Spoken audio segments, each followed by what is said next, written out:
They're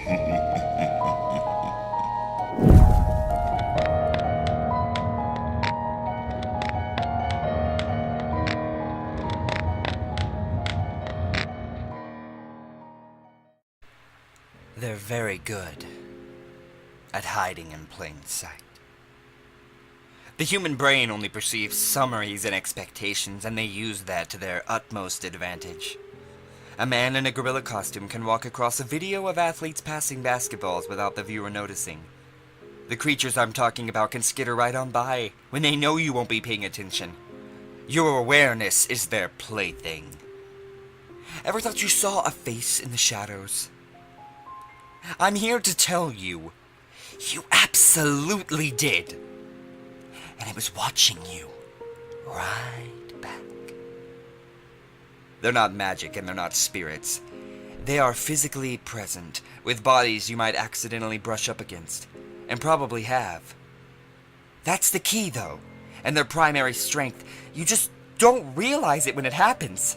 Even if you somehow sense that you're not alone and you become alert, you'll expect the warm limb of a human assailant, or the chill void of a ghost, but neither trigger will come.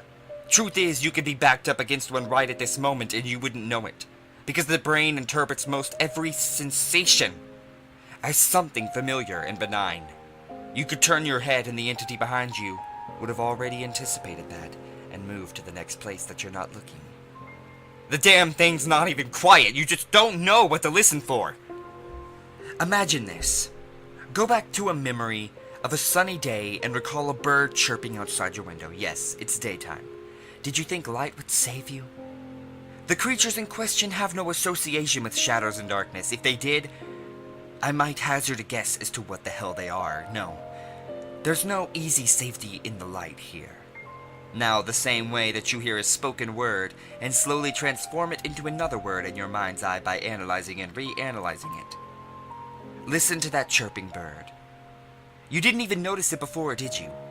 Deprioritized by your traitor neurons, it slid right past your awareness.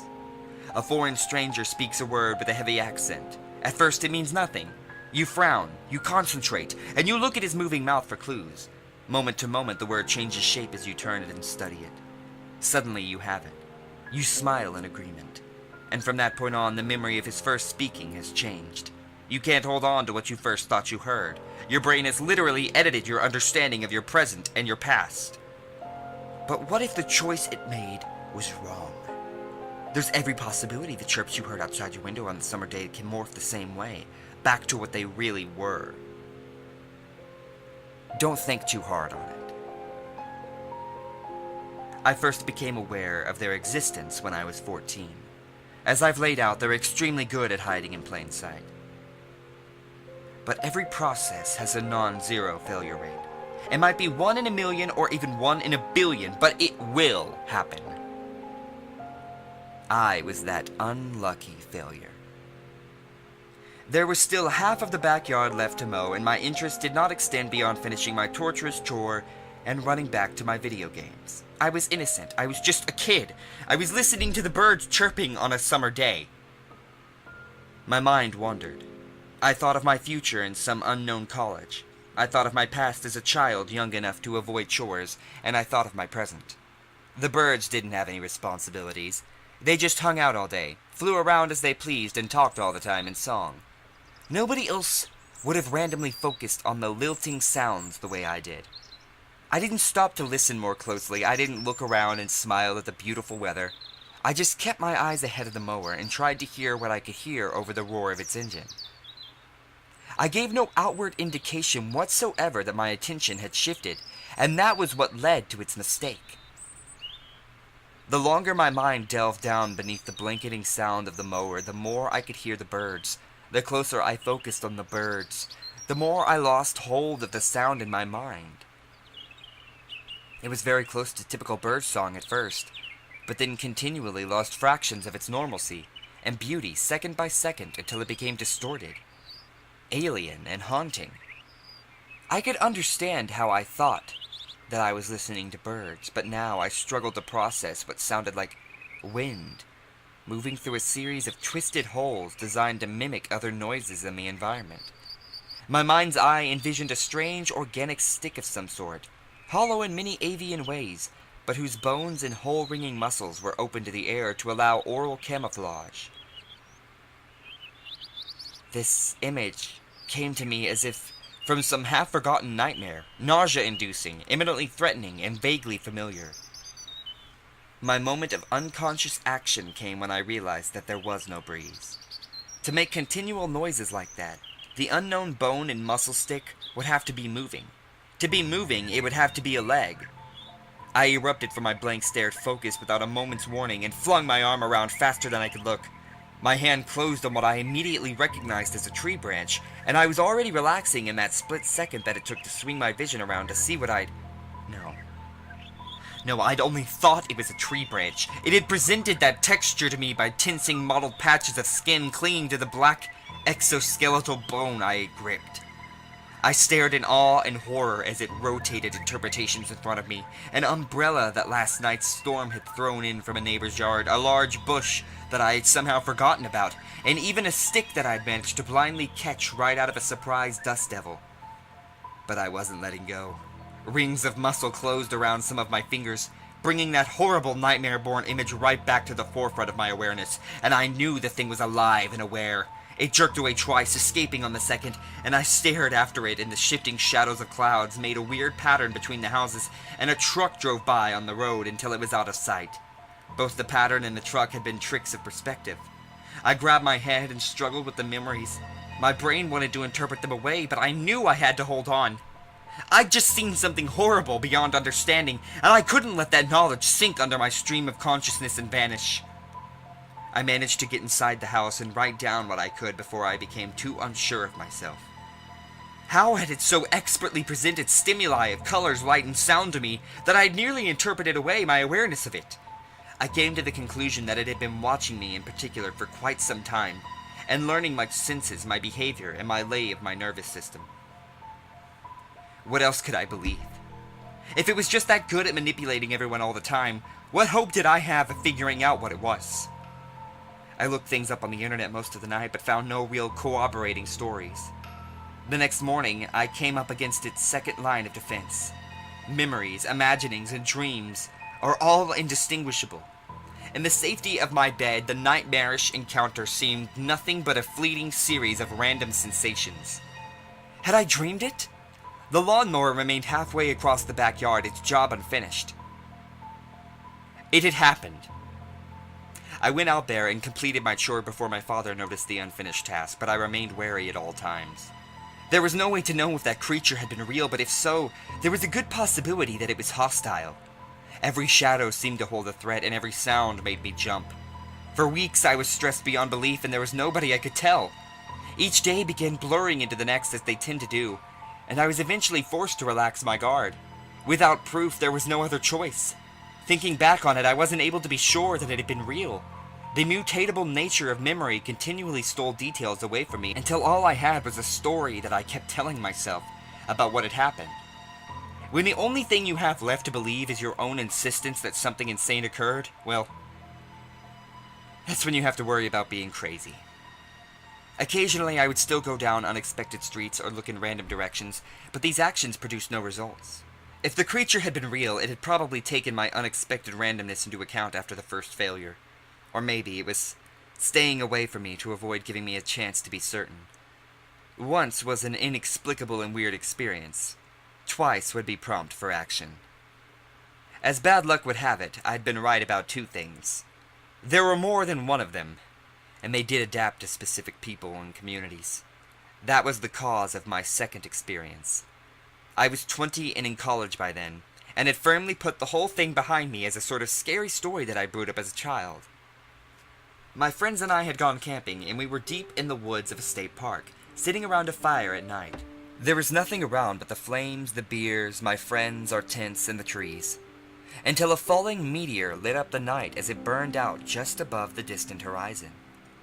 My friends all reeled and cheered. I just stared across the fire at the darkness in the woods beyond.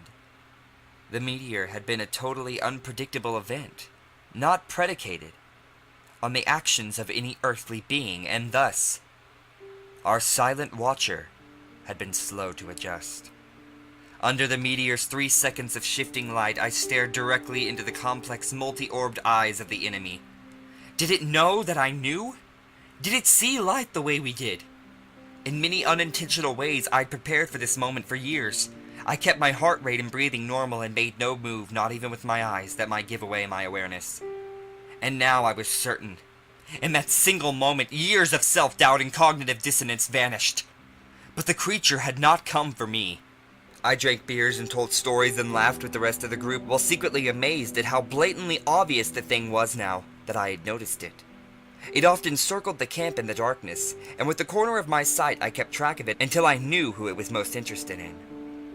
One of our friends was the governor's son, a fact that he made known often and loudly, but the person most often studied was actually his girlfriend. Now I had become the secret observer. I did not intervene as she walked off into the woods to look for the campground's outhouse, and it followed. She didn't come back. Her boyfriend had passed out by that time, and our group had begun the process of splitting up into different tents. Her absence was not truly noticed until the next morning. I was not stupid enough to mention what I knew to the police. They figured she'd wandered off into the forest and gotten lost and hurt. I certainly wasn't going to tell them that I'd seen a living horror follow her into the darkness. They sent out some search parties, but as I expected, they found no trace of her. The case was closed, and the official story was that she had likely run off on purpose to start a new life. The biggest concern that stumbled around in my thoughts the whole year was, why her? And why not me? I had grabbed one, even seen it face to face, and it had retreated. She wasn't a danger to them. Well, I had known about them for years. Or perhaps my previous uncertainty had meant that I was not a threat. As I studied to be an engineer, I realized that every system had a failure rate. I couldn't be the only one that had seen them, and they couldn't simply eliminate every single person who did. There were many layers of defense, most of all the lack of proof and fallibility of memory. And I had to guess that many people had seen something strange or inexplicable in their lives, but written it off later out of confusion. Above all, normal people didn't want to believe that such horrific creatures existed, let alone that they walked freely around the streets of the neighborhoods of mankind. And walk freely they did. Now that I knew what to look and listen for, I began to sense them almost everywhere. They stood most often in places that were close but untrodden. Grass inlands and parking lots, walkways between buildings and high rooftops. They could fold their 8 limbs and disjointed bodies into strange shapes that adjust their appearance and texture to blend in. The most astounding ability I observed was the fact that they could adjust to multiple people at once. I talked to a friend on the way to class once while I observed a nearby creature using light and shade from my perspective at one angle and a different pattern inlaid on its folded up body from my friend's perspective, to create a multifaceted optical illusion that words simply can't do justice to. It was these camouflage tactics the creature used, along with incredibly intimate knowledge of each person's particular senses, to hide in plain sight as a tree, a shadow, a car, or anything else that they somehow knew would be instinctively written off and ignored. But they didn't always hide. Saying and doing nothing, I watched as they took 2 more people that I vaguely knew over the next 4 years. They weren't direct acquaintances, but people that I subtly chose to be around more often because of the increased activity of the creatures around them. In fact, the more I came to understand these strange beasts, the more I was able to evade and watch them myself in exactly the manner that they had once done to me. About 48 hours before a disappearance, 3 of the creatures would visit the person in question, and that person's handler to closely examine something about him or her. I managed to get there before the process began for the 4th time in my experience, and I hid 2 yards over in a dense group of trees and watched with binoculars. While one creature waited and watched in the corner of the bedroom, the visiting triad leaned over the sleeping girl and did something delicate with their long appendages. While most of their segments of their limbs were full of exposed muscle and air holes for stealthy movement, the endpoints were incredibly sharp. Almost surgically so. It was at that moment that 2 questions presented themselves to me. First, what did I really think I could do about this, even if I logged enough of their behavior to create proof? They could simply eliminate me if I spoke up. Second, How do these creatures know their victims would be somewhere alone 48 hours from that moment? Without fail, even though the decision sometimes seemed random, these people ended up somewhere solitary. It wasn't mind control, it was worse. Everything the creatures did was about data and prediction. As a full-time engineer for several years by that point, I'd begun to understand what they were doing. A human being was the capacity for creativity and inspiration, but we are, each of us, largely predictable in our daily lives.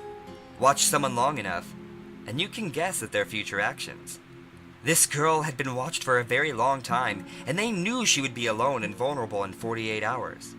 It was always done in such a way that no mysteries were left behind. If she was asleep in her bed in a locked house, the disappearance would raise questions.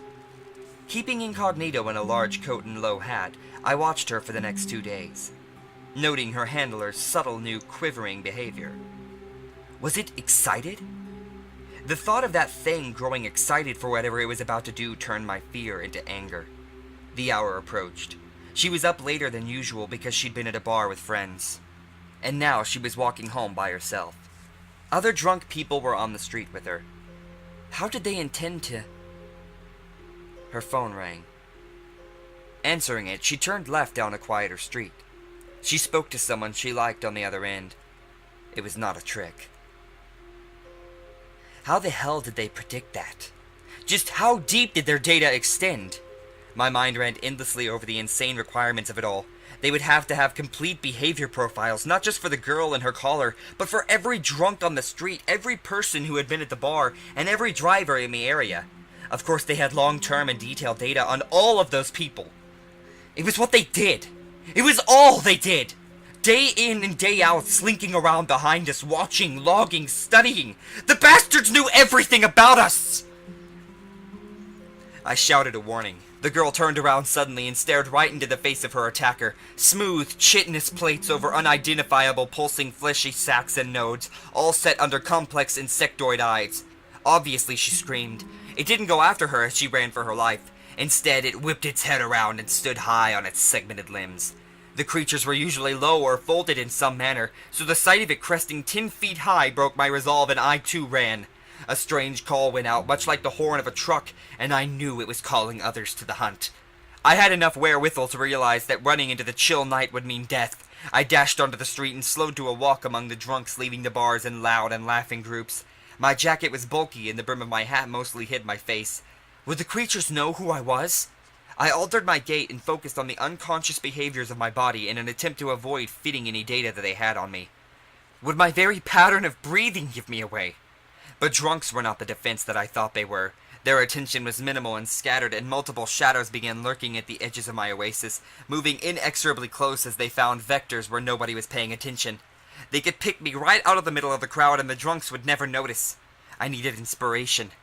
Another group stumbled out of a nearby bar and merged with ours in a stream. I punched one direction and moved another within the sea of people. Men began shoving and shouting, and I ducked, slipped my jacket and hat off, and left them on the street. I laughed and shouted along with the other human beings around. It was time to see how well my pursuers could pay attention. My joviality became real as the tightening noose slackened.